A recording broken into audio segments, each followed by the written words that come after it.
प्रिय विद्यार्थियों, बहुत ही मोस्ट इम्पॉर्टेंट, बहुत ही जानदार, बहुत ही शानदार ये सेशन है। जबरदस्त तरीके से इसे अपने क्लासमेट पर शेयर कीजिएगा। प्रिय विद्यार्थियों, यदि आप ट्वेल्थ के विद्यार्थी हैं और सिविक्स को पेपर को लेकर परेशान हैं और 1 मार्च को आपका पेपर है, तो ये सेशन आपका है। प्रिय विद्यार्थियों, लगातार आप लोग के कंटिन्यूअसली काम हो रहा है। प्रिय विद्यार्थियों, जबरदस्त तरीके से इसे अपने क्लासमेट पर शेयर भी कीजिएगा और जबरदस्त तरीके से स्टडी कीजिएगा। देखिए यहाँ पर विद्यार्थियों, अति लघु अति प्रश्नों की श्रृंखला की ओर हम लोग बढ़ते हैं यहाँ पर और जबरदस्त तरीके से आप लोगों की तैयारी कराते हैं। चलिए आइए स्टार्ट करते हैं। प्रश्न क्या है प्रिय विद्यार्थियों? एनपीटी। एनपीटी का पूरा नाम लिखो। एनपीटी का पूरा नाम क्या होता है? बहुत ही मोस्ट इंपॉर्टेंट है ये, नागरिक शास्त्र का, सिविक्स का, पॉलिटिकल साइंस भी जिसे हम लोग कहते हैं, कक्षा 12 का, जो कि 1 मार्च को है पेपर प्रिय विद्यार्थियों आप लोगों का, तो पूरा देख कर जाइएगा।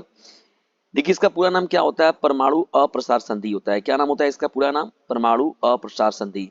यह एक अंतरराष्ट्रीय संधि है प्रिय विद्यार्थियों, जिसका उद्देश्य क्या था कि परमाणु हथियारों के प्रयास को रोकना था, ठीक है, और परमाणु ऊर्जा के शांतिपूर्ण उपयोग को बढ़ावा देना था ना। परमाणु ऊर्जा के शांतिपूर्ण उपयोग को बढ़ावा देना, यह संधि जो था मुख्य रूप से 1968 में हस्ताक्षर के लिए खोली गई और 1970 में लागू हुई। इसके प्रमुख उद्देश्यों में देखा जाए तो परमाणु हथियारों के प्रसार को रोकना था, ठीक है ना, कि ये विध्वंसकारी जो हथियार इनको कैसे रोका जा सके। निशस्त्रीकरण को बढ़ावा देना, मतलब कि लोग शस्त्रों का कम प्रयोग करें, और ऊर्जा और अन्य शांतिपूर्ण उद्देश्यों के लिए जो है परमाणु प्रौद्योगिकी के शांतिपूर्ण उपयोग का जो है मुख्य रूप से जो है इसमें चयन करना था ना, सुविधाजनक बनाना था, और एनपीटी परमाणु हथियारों के प्रसार को रोकने के वैश्विक प्रयासों की आधारशिला को रखना था, और अंतर्राष्ट्रीय शांति के बारे में बात करना और सुरक्षा बनाए रखने में महत्वपूर्ण भूमिका निभाना था, ठीक है ना। तो ये परमाणु अप्रसार संधि का सबसे महत्वपूर्ण रूप से ये उद्देश्य था। चलिए दूसरे इंपॉर्टेंट प्रश्न की ओर बढ़ते हैं। देखिए दूसरा प्रश्न क्या है हम लोग का? वैश्वीकरण है प्रश्न प्रिय विद्यार्थियों, बहुत ही इंपॉर्टेंट ये भी है। वैश्वीकरण का क्या अर्थ है? बहुत ही इंपॉर्टेंट है, बार बार पूछा जाता है। वैश्वीकरण का मतलब क्या होता है? पूरे विश्व का एकीकरण। अर्थव्यवस्थाओं के और संस्कृतियों के बीच देखा जाए तो परस्पर जुड़ाव और परस्पर निर्भरता को बढ़ाने की प्रक्रिया का नाम ही क्या कहलाता है? वैश्वीकरण कहलाता है। क्या कहलाता है? वैश्वीकरण कहलाता है।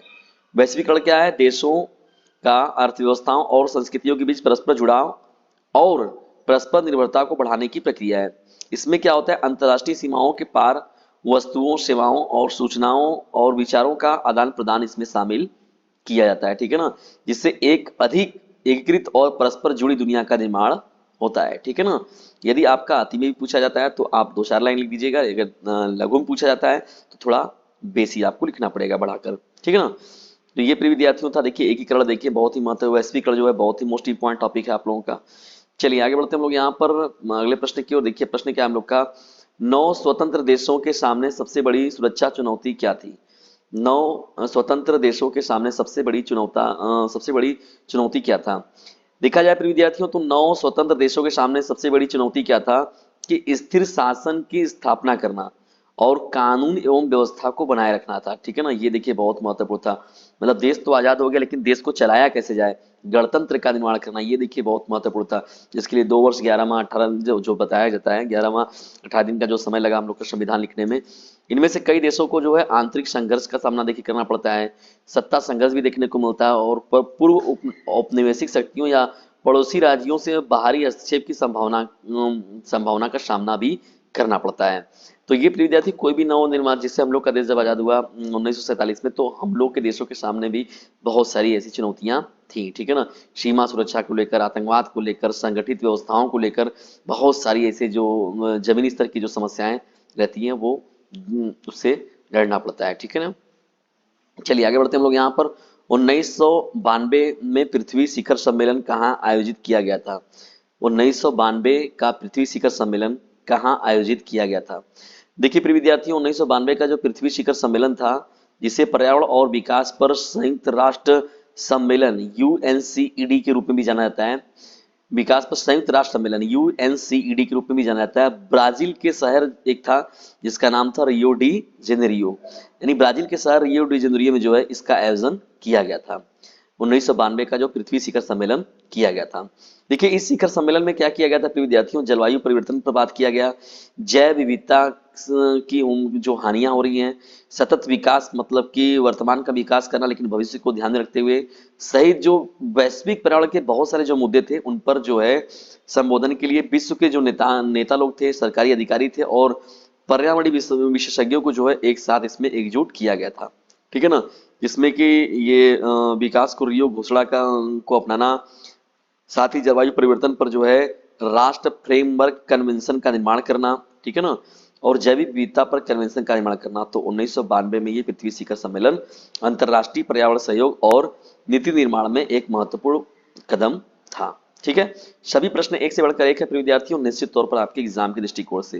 देखिए सोवियत संघ का विघटन कब हुआ, बहुत ही मोस्ट इंपॉर्टेंट है। राजनीतिक और आर्थिक उथल पुथल के दौर के समय देखा जाए तो 26 दिसंबर 1991 को जो था सोवियत संघ का विघटन हो गया। इस समय जो यहाँ के अंतिम राष्ट्रपति थे, सोवियत नेता जो थे मिखाइल गोर्बाचेव की नीतियां के समक्ष ये देखिए काम हुआ था और ये अंतिम राष्ट्रपति भी थे वहाँ के। हाँ, इनका उद्देश्य जो ना सुधार करना था मुख्य रूप से इसमें, ठीक है ना। तो जिसमें कमजोर हो गया और गणतंत्रों में राष्ट्रीय जो आंदोलन का उदय हुआ, जिससे अंततः क्या हुआ, सोवियत संघ जो था वो 15 स्वतंत्र देशों में विघटित हो गया, जिसमें इससे शीत युद्ध के युग का अंत भी हुआ और दुनिया के भू राजनीतिक परिदृश्य को नया आकार मिला। ठीक है प्रिय विद्यार्थियों, तो ये था आप लोगों का मोस्ट इंपॉर्टेंट सेशन। अगले सेशन के लिए तैयार रहिएगा, मैं जल्दी आप लोग को ये सेशन भी उपलब्ध कराऊंगा। लेकिन उससे पहले यदि वीडियो थोड़ा सा भी हेल्पफुल लगा हो तो जबरदस्त तरीके से इसे अपने क्लासमेट पर शेयर जरूर कीजिएगा।